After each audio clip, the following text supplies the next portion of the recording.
आपको लगेगा नहीं कि क्या हुआ, मैं कहां भ्रष्ट हुआ, ऐसी जगह खड़े हो जाओगे कि जान भी नहीं पाओगे कि मैं कहां चढ़ रहा था। दोबारा उत्साह भी नहीं आ पाएगा। अभी बच्चा ना तो लोक को जानता है, ना परलोक को जानता है, ना हित को जानता है, ना अहित को जानता है। अभी उसका ब्रह्मचर्य किसी काम लायक नहीं हुआ और वो उतर गया व्यभिचार में। क्या होगा उसका जीवन? अगर आप वाणी में संयम में रहते हैं ना, वो और भजन करते हैं और सत्य बोलते हैं, तो आप जो बोलेंगे वही होगा। श्रवणेंद्री से गंदी बातें सुने, वाणी से गंदी बातें बोले, रसेंद्री से गंदा भोजन करें और सोचे ब्रह्मचर्य रह जाएंगे, तो बिल्कुल नहीं, कदापि नहीं। ब्रह्मचर्य कोई खिलवाड़ नहीं है।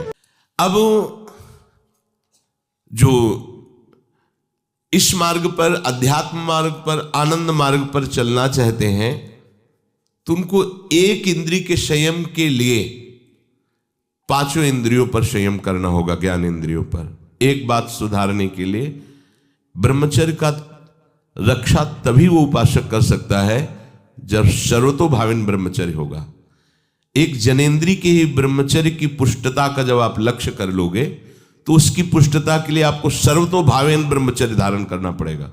सर्वतोभावेन नेत्र का ब्रह्मचर्य, जो नेत्र किसी को भी देखकर भोग कामना कर लेते हैं, भोग बुद्धि से देखते हैं वस्तु को, व्यक्ति को, किसी को भी, ये नेत्र से व्यभिचार हो रहा है। इसीलिए सावधान रहना चाहिए। जैसे नाटक, सिनेमा आदि हैं, वहां तो जान रहे हो चित्र हैं, पर उनमें जो अभिनय करने वाले जन हैं वो तो संसारी जन ही है ना। उनका पहनावा, ओढ़ावा, हाव भाव, अंग प्रत्यंग, अगर आप भगवत भाव से युक्त है तो संपूर्ण सृष्टि में कहीं भी दृष्टि जाए अपने प्रभु की भावना होती है। पर वहां तक पहुंचने के लिए आपको ये त्यागना होगा ना। आप किसी का अनुकरण न करें, आप अपनी स्थिति को देखें। अगर आप किसी का अनुकरण करते हैं कि हमने उनको देखा है, वो टीवी देख रहे हैं, तो टीवी में क्या देख रहे हैं, कहाँ स्थिति है, हमें क्या पता। हमको जहां पहुंचना है उसके लिए हमारे लिए बाधक है, हमें नहीं देखना है।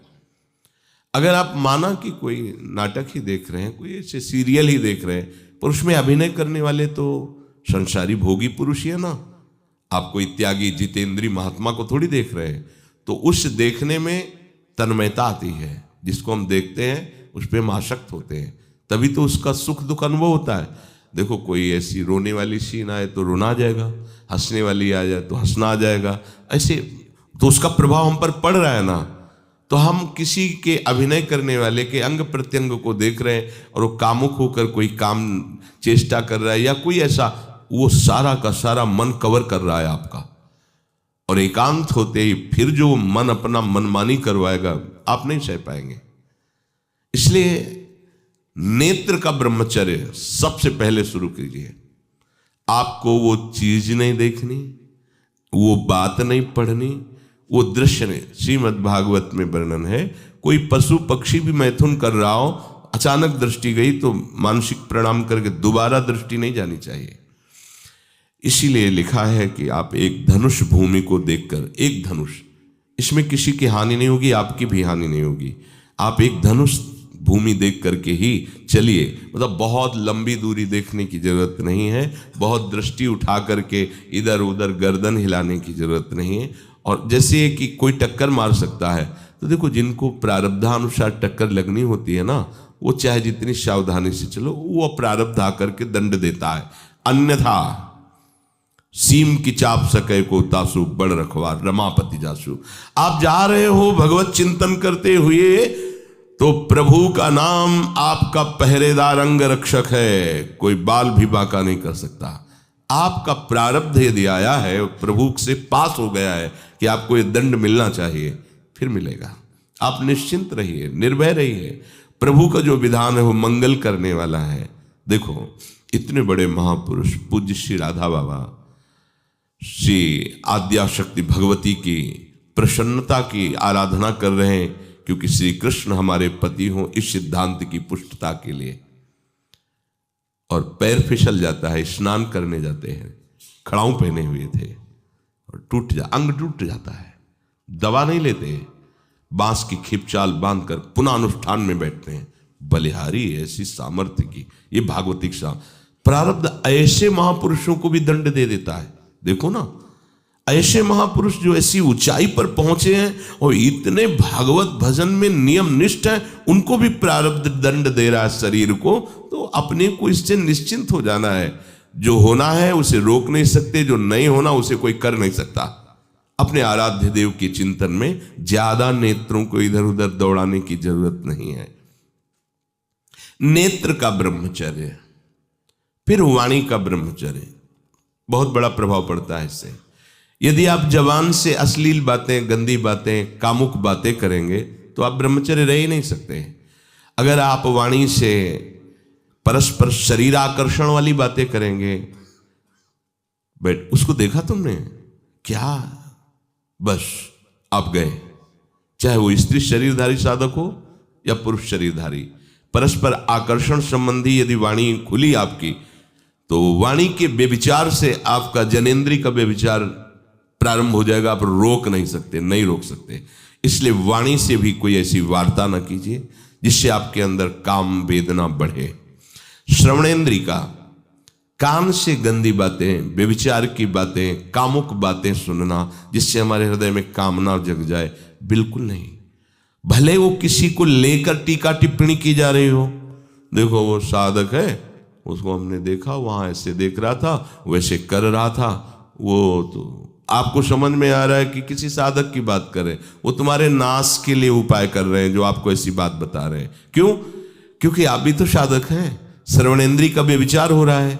आराध्य देव के सिवा और कोई बात कान से सुनना उसे व्यभिचार कहते हैं। इसलिए महाप्रभु कहते श्रवण फूटो जो अन सुनो। ऐसा हमारा अगर कान कुछ और सुने तो फूट जाए, नेत्र कुछ और देखें तो ये नेत्र नष्ट हो जाए, वाणी कुछ और बोले तो मुख हो जाए। हमारी श्रवणेंद्री का व्यभिचार नहीं होना चाहिए। धर्म की बात, अपने आराध्य देव की बात, शास्त्र सम्मत बात हम श्रवण करें। अन्यथा अगर कोई ऐसा मित्र है या हमारा साथ में रहने वाला है, कोई किसी भी साधक की को लेकर बात कर रहा है, तो भी हमें कान में उंगली डाले नहीं।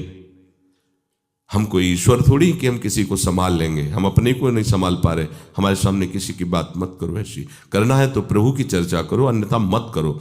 तो अगर आप श्रवणेंद्री का ब्रह्मचर्य, वाकेंद्री का ब्रह्मचर्य, नेत्रेंद्री का ब्रह्मचर्य और त्वगेंद्री का ब्रह्मचर्य, अनावश्यक किसी को स्पर्श मत करो। परस्पर विरोधी शरीर को तो भूल कर मत करो। विरोधी शरीर जिससे हमारा पुरुष शरीर है, सामने स्त्री शरीर है, तो किसी भी तरह से सेवा के लिए संकेत करना या किसी भी सेवा के लेन देन में बचाव पक्ष में रहो।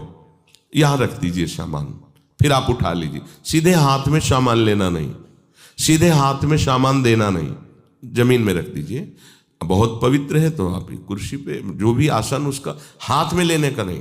परस्पर विरोधी भाव वाले शरीरों का स्पर्श बिल्कुल निषेध है, किसी भी कारण से न किया जाए।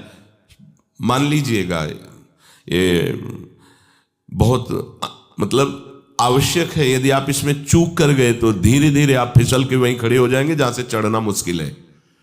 किसी भी साधिका को, किसी भी साधक को परस्पर लेन देन हाथ में नहीं करना चाहिए। मानो हमारी बात, आपको माला देनी है, चौकी पे विराजमान करो, हम उठा लेंगे। हमें कोई सामग्री, ये सामान रखिए, आप उठा लीजिएगा। कभी भी कोई भी परस्पर मुस्कुराहट, बातचीत, ऐसे कोई इशारे यदि दिखाई दे तो आप बचो और उसको बचाओ। साधक है, साधिका है, उससे गलती हो सकती है, आपसे भी गलती हो सकती है। आप सत्संग सुनते हैं, आपको लगा कि इसकी मुस्कुराहट, इसकी कुछ चेष्टा ऐसी दिखाई दे रही है जो हमारे अंदर कामुकता पैदा कर सकती है, उसको भी बचाओ और स्वयं बचो, तो भगवान आप पर प्रसन्न हो जाएंगे। वो देख रहे हैं अंदर की बात। साधक को बहुत सावधान रहने की आवश्यकता। ये इसको खिलवाड़ मत समझो, इसीलिए कह रहे हैं ये अध्यात्म है, ये परमार्थ है। आपको लगेगा नहीं कि क्या हुआ, मैं कहां भ्रष्ट हुआ, ऐसी जगह खड़े हो जाओगे कि जान भी नहीं पाओगे कि मैं कहां चढ़ रहा था, दोबारा उत्साह भी नहीं आ पाएगा। बात अच्छे से समझ लीजिए। तो हमारी त्वगेंद्री का व्यभिचार ना होने पावे, सहसा किसी का इस पर, किसी की भी अगर सेवा करने का सौभाग्य मिले, फिर उसमें ये प्रश्न नहीं उठता। अगर कोई गिर आप पड़ा है, भला ऐसी स्थिति में कि मुझे अत्यंत आवश्यक है उसे उठाना, अगर नहीं उठाते तो वो कष्ट पा रहा, अचानक कोई गिर जाए, फिर हम ये नहीं देखेंगे, फिर ये हम सूत्र नहीं स्वीकार करेंगे कि अब हम तो ब्रह्मचारी हैं, अब हम खड़े खड़े देख, नहीं, उसको अत्यंत आवश्यकता है हमारी। अब उस समय हम भूल गए अपने आप को और उसको उठा करके अगर हमें अस्पताल ले जाना, अस्पताल ले जाएंगे, जरूरत है हम उसकी सेवा करेंगे। सावधान, वो भगवत भाव से की हुई सेवा तुम्हारे अंदर आध्यात्मिक शक्ति पैदा करेगी, काम भावना नहीं पैदा करेगी। हमारी माँ बीमार हो और हमें उसे पता चला कि शौच कर दिया है, हमें शौचाना पड़े, हमें उसका मल धोना पड़े, तो क्या हमें काम जागृत हो जाएगा? क्या मेरी माँ है, हमारी बुद्धि कभी ऐसी नहीं होगी। आपका पिता है, आप लड़की हो, कोई दूसरा रह नहीं गया और वो बीमार है, आपको ऐसी क्या काम जागृत हो जाएगा? क्या अगर ऐसी सेवा में काम जागृत होता तो कोई नर्स ही अस्पताल में नहीं होती। हर सेवा उसको करनी होती है, नर्स को, चाहे वो स्त्री शरीर हो चाहे पुरुष शरीर हो, परस्पर विरोधी शरीरों की सेवा, पर कहीं काम थोड़ी जागृत होता है, क्योंकि उसको अपने सेवा धर्म से मतलब है। तो ये सेवा के समय इस सूत्र को न देखा जाए, पर ध्यान रखें, अत्यंत आवश्यक जहां आपके सिवा नहीं हो सकता, वहां अगर हमें ऐसा अवसर मिलता है कि सेवा उसे हो सकती है तो हम पहले उसे प्रेरित करेंगे। और अगर ऐसा है कि अब कोई नहीं है, फिर हमारा परम धर्म जागृत हो जाता है परहित का। अगर हमारा कोई निंदा भी करे, कोई शरीर की भी हानि हो जाए, अब हम परवाह नहीं करते। परहित सरिस धर्म नहीं भाई, इससे बड़ा कोई धर्म नहीं है। पर ध्यान रखें, भगवान को साक्षी करके ये उस समय की बात है जहां बिल्कुल कोई अब गुंजाइश नहीं रह गई है। त्वगेंद्री को ऐसे सहसा किसी आप पुरुष शरीरधारी पुरुष को भी सहसा इससे आप में शक्ति जागृत होगी। यदि आप वाणी को मौन रखते हैं और भगवान नाम जप करते हैं और सत्य बोलते हैं, तो आप जब कभी जो कुछ भी बोलेंगे वैसा ही सत्य होगा। गांधारी जी ने कोई तप नहीं किया था, जब सुना कि मेरा ब्याह धृतराष्ट्र से हो रहा है जो बाह्य नेत्र रहित हैं, उसी समय पट्टी बांध ली कि जब मेरा पति संसार को नहीं देख सकता तो मैं भी संसार को नहीं देखूं, जब मेरा पति मेरे रूप को नहीं देख सकता तो मैं भी किसी के रूप को नहीं देख, पट्टी बांध ली थी। जब महाभारत का युद्ध चल रहा था, बड़े बड़े वीरों को मार गिराया जा रहा था, गांधारी ने दुर्योधन से कहा, सुन, मुझे पता है कि भीम की गदा को तो झेल नहीं पाएगा, क्योंकि सबसे बड़ी बात भगवान का वरद हस्त उनके ऊपर है। दूसरी बात, वो पवन पुत्र है, वो जब अपने आवेश में आ जाएगा तो तेरी सामर्थ्य नहीं कि उसकी गदा के प्रहार को तू सह सके, पर मैं तुझे शक्ति प्रदान करूंगी। मैं एक पतिव्रता हूं, आज तक कभी पति का वरण करने के बाद कुछ देखा नहीं है। मैं अपने नेत्रों की पट्टी खोलूंगी, तू नग्न होकर मेरे सामने आ जाना। मेरी दृष्टि पड़ते ही वज्र का शरीर तेरा हो जाएगा, किसी के सामर्थ्य नहीं कि तेरे उस अंगों को तोड़ सके। भगवान सब कुछ जानने वाले हैं, भगवान भक्त पक्षपाती होते। भगवान को स्वभाव भक्त का पक्षपात लेना होता है। वो अपने महल से कॉरिडोर से जा रहा था गांधारी जी के पास, भगवान आ गए चट से, तो तुरंत उसने हाथ ऐसे लगा लिया, मुझे शर्म आनी चाहिए यार, तो हस्तिनापुर के सम्राट पद पर अभिषिक्त होने के लिए तैयारी कर रहा है, नंगे घूम रहा है गली में। उसने कहा, गली में नहीं, माँ के सामने जा रहा है। अरे कोई बच्चा है, ऐसे जाया जाता है माँ के सामने? तो उसने कहा, माँ ने कहा है कि हम पट्टी खोलकर तुम्हें देख लेंगे तो तुम्हारा शरीर वज्र का, चलो माना, माँ की आज्ञा का पालन करो, थोड़ा इन अंगों को तो ढक लो, तुम तो बड़े हो, कोई बच्चे थोड़ी माँ के सामने ऐसे चले जाओगे, ढकना चाहिए तुम्हें। वापस कर दिया। वो यहाँ ऐसे पत्तों से ढका, वस्त्र नहीं पहना, माँ की आज्ञा, ऐसे पत्ते से ऐसे कमर से ऐसे ढक लिया, पीछे आगे ऐसे। गांधारी जी ने पट्टी खोली और जे ही देखा पूरा शरीर वज्र का हो। तो ये क्या किया तूने, कमर में क्यों बांध लिया? मुझे शर्म लगती थी, कैसे आपके? बोले यहीं से मारा जाएगा, भीम की गदा का प्रहार तेरी इसी जंघा और कमर को तोड़ देगा, तेरी मृत्यु। मान गई, प्रभु के विधान के आगे किसी का बल काम नहीं करता। गांधारी। ये केवल आंख में पट्टी बांधने की सामर्थ्य थी कि मेरा पति यदि अंधा है तो मैं भी किसी रूप को नहीं देखूंगी। अगर आप वाणी में संयम में रहते हैं ना, वो और भजन करते हैं और सत्य बोलते हैं, तो आप जो बोलेंगे वही होगा। पर ऐसा कुछ अनर्थ वो बोलता ही नहीं, क्योंकि ऐसा संयमी जान जाता है कि इन सब का फल भगवत प्राप्ति है, किसी को कष्ट देना नहीं है। एक एक इंद्री का जब आप ब्रह्मचर्य संयम करोगे तब आपका वीर संयम होगा। ध्यान रखना, आप नेत्रेंद्री से गंदे चित्र देखें, श्रवणेंद्री से गंदी बातें सुने, वाणी से गंदी बातें बोलें, रसेंद्री से गंदा भोजन करें और सोचे ब्रह्मचर्य रह जाएंगे, तो बिल्कुल नहीं, कदापि नहीं। ब्रह्मचर्य कोई खिलवाड़ नहीं है। जो ये तो हुआ इंद्रियों का, फिर आता है अंतःकरण का ब्रह्मचर्य। हमारा मन काम की तरफ तभी जाता है जब उसको निज सुख नहीं मिलता। ध्यान रखना, सृष्टि में जितने भी दुर्गुण दुराचार होते हैं उनमें दो प्रधान होते हैं, एक काम भोग और एक धन, और सब छोटी मोटी बातें हैं। प्रायः जितने भी हिंसा होगी, जितनी भी भयानक घटनाएं होंगी, भयानक युद्ध होगा, उन दो में अंतर्गत ही होगा, दो के अंतर्गत ही होगा। या उसका कहीं ना कहीं काम से संबंध, स्त्री संबंध से या धन संबंध से है। चाहे जो भी घटना हो उसको देख लेना, प्रधानता दो में ही होगा, कंचन और कामिनी। कीर्ति में कीर्तिवान तो कोई कोई बिरले ही होते हैं, तो वो तो बहुत आगे की बातें हैं। पर प्रायः जितने भी युद्ध हैं, जितनी भी हिंसा है, जितना भी भयानक कुकृत्य है, इन दो में ही होता है। उपासक को ये बात समझनी चाहिए, मन को समझाना चाहिए, सच्ची मानी। मतलब वाणी में शब्द नहीं होता इन बातों को बताने का, यदि कहीं मन को समझाना चाहिए। देखो, अपने लोग उपासक हैं, हम जहां जहां आसक्त हो रहे हैं उसमें हमारे मन का केवल भ्रम है। शरीर के द्वारों में कहीं सुख है, घृणित द्वारों में कहीं सुख है। अगर सुख होता तो इनके भोगने के बाद हृदय कह देता कि अब कछुनाथ न चाहिए मोरे, शांत हो जाता। फिर ऐसा क्यों होता है कि उसको एक जगह तृप्ति नहीं होती, क्योंकि वहां सुख है नहीं।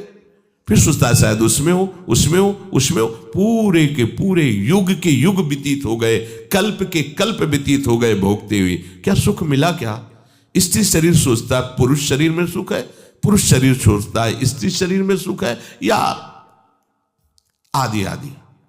अगर सुख होता तो पूरे ब्रह्मांड में पशु पक्षी कीड़ा मकोड़ा सब मैथुन धर्म से युक्त हैं, ये सब सुखी हो जाते हैं ना। जो जितना भोगा सकते उतना ही दुखी, देख लो, अशांत, क्लिष्ट, परेशान और पापाचरण युक्त। ये क्या है? मन को समझाइए। वैरागी भगवत मार्ग का पथिक मन के द्वारा ऑपरेशन करता है हर वस्तु का। ये सब, इसको ऐसा ना समझे कि बड़ी गुप्त बातें हैं। गुप्त बातें हैं प्रिया प्रीतम के दिव्य चिदानंदमय रहस्य की, ये गुप्त बातें नहीं, इनको समझो खोल करके। यदि आप किसी भी तरह से हस्तमैथुन आदि के द्वारा, गंदे दृश्य देख करके, गंदी क्रियाओं के द्वारा आप अपना नाश करते रहेंगे, तो ना आप इस लोक में सुखी रहेंगे ना परलोक में। मान लीजिएगा, ये बातें ना तो कही जाती हैं और ना सुनी जाती हैं और ना समझी जाती हैं। इसीलिए हमारा बहुत ही आगे की पीढ़ी जो सनातन धर्मावलंबी, जो भागवत, हर देश से महान भारत देश को क्यों कहा गया? ऐसा भी है कि अन्य देश स्वीकार किया जाता है कि वो हमसे धनी है, स्वीकार किया जाता है कि वैज्ञानिक तत्वों में भी वो हमसे आगे हैं, पर भारत को महान धर्मशाली देश कहा गया है। कोई भी किसी भी देश का धर्म गुरु हो हमारे देश में आएगा और हमारी ऋषियों के सूत्रों से ही अपने धर्म को पुष्ट करेगा। साप का मूल जड़ भारत धर्म का है। कहीं भी हो, कहीं भी देख लो, चाहे जिस देश का नाम लो, कहीं ना कहीं किसी भारत के ब्रह्म ऋषि की छाप लेकर के डोल रहा है। भारत भोग प्रधान देश नहीं है, भारत धर्म प्रधान देश है। यहाँ धर्म गुरुओं के द्वारा धर्म स्थापना करके चलाया जाता है। यहाँ आज जो हम समझ रहे हैं कि बाहरी परिपाटी हमारे भारत में आ जाए तो भारत आधुनिक और सर्वश्रेष्ठ देश माना जाएगा, कभी नहीं। भारत अपनी परिपाटी से चलता है, तब सब देशों के ऊपर राज्य करता है। किसी भी देश में न पतिव्रता मिलेगी न यति मिलेगा, ब्रह्मचर्य का कहीं नामो निशान नहीं मिलेगा। ये भारत देश में ही मिलेगा। यहाँ ब्रह्मचारी मिलेंगे, यहाँ सती मिलेंगे, यहाँ प्राणपण से धर्म का पालन करने वाले मिलेंगे। अब हमारे जो नई पीढ़ी है वो आधुनिकता को स्वीकार कर रहेगी। गर्लफ्रेंड, बॉयफ्रेंड, कौन सा रिलेशन है, लिव इन रिलेशन, ये हमारे कहीं किसी भी धर्म ग्रंथ में लिखा हो तो आप बता दीजिए। बाल्यावस्था से आज तक जितने भी धर्म ग्रंथों का स्वाध्याय हुआ, कहीं भी लिखा हो तो ये बोलो सर्वनाश का स्वरूप है कि नहीं है। अभी बच्चा ना तो लोक को जानता है, ना परलोक को जानता है, ना हित को जानता है, ना अहित को जानता है। अभी उसका ब्रह्मचर्य किसी काम लायक नहीं हुआ और वो उतर गया व्यभिचार में। क्या होगा उसका जीवन, क्या होगा जीवन, चाहे वो स्त्री स्वरूप में चाहे पुरुष स्वरूप में हो। क्या बिना संयम के ये पशुता के व्यवहार से किसी की ना लौकिक उन्नति होती है ना परमार्थिक उन्नति होती है। पर कौन सुनेगा? यही कहा जाएगा पुराने जमाने के शास्त्रों को केवल वर्णन कर रहे हैं, ये क्या जाने आधुनिक जमाने को। तो आधुनिक जमाने की दशा क्या हो रही है, आंख खोल करके देखो। कोई बात नहीं, दोस्त बनाना कोई बुरी बात नहीं, इस बात को हम मानते हैं। स्त्री शरीरधारी पुरुष शरीर को मित्र बना सकता है, कोई दोष नहीं। पुरुष शरीरधारी स्त्री को मित्र बना सकता है, कोई दोष नहीं। लेकिन मित्र का क्या कर्तव्य होता है? कुपंथ निवार सुपंथ चलावा, कुमार्ग से हटा करके सुपंथ में चलाना, उसकी समस्याओं को दूर करके उसको आनंद में से युक्त करना, उसको सहयोग करना, ना कि शोषण करना। दोस्ती कहते हैं उसके दुखों को मिटा करके उसको शांति और सुख के मार्ग में ले जाना। इसीलिए ये जो आधुनिकता बढ़ रही है, ये जो खान पान गलत हो रहा है, ये जो दर्शन गलत हो रहा है, तो इस जमाने में ब्रह्मचर्य ये केवल शब्द ही लिखा मिलेगा, जीवन में नहीं मिलेगा। नए नए बच्चे व्यसन कर रहे हैं, नशा कर रहे हैं, गंदे आचरण कर रहे हैं। क्या होगा, कैसे आगे कोई समझेगा शास्त्र क्या है, धर्म क्या है, बल क्या है? आज नवयुवक 16 से 28 के बीच में कोई ऐसा नहीं दिखाई देता है जिसमें आध्यात्मिक थोड़ा भी बल हो, काम क्रोध आदि सहने की सामर्थ्य हो। अपने बूढ़े माता पिता को थप्पड़ मार रहे हैं, बूढ़े माता पिता को गाली दे रहे हैं, बूढ़े माता पिता जिन्होंने खवा पिला के इतना बड़ा, उन्हें अनाथालय भिजवाया जा रहा है, उनको छोड़ दिया जा रहा है। आप विदेश घूम रहे हैं, उनके खाने की व्यवस्था घर में नहीं। क्या है ये? आज आधुनिक विद्या का ये प्रभाव है। विद्या विनयम ददाति, जो अपने वयोवृद्धों की सेवा नहीं कर सकता वो क्या विद्या पढ़ा?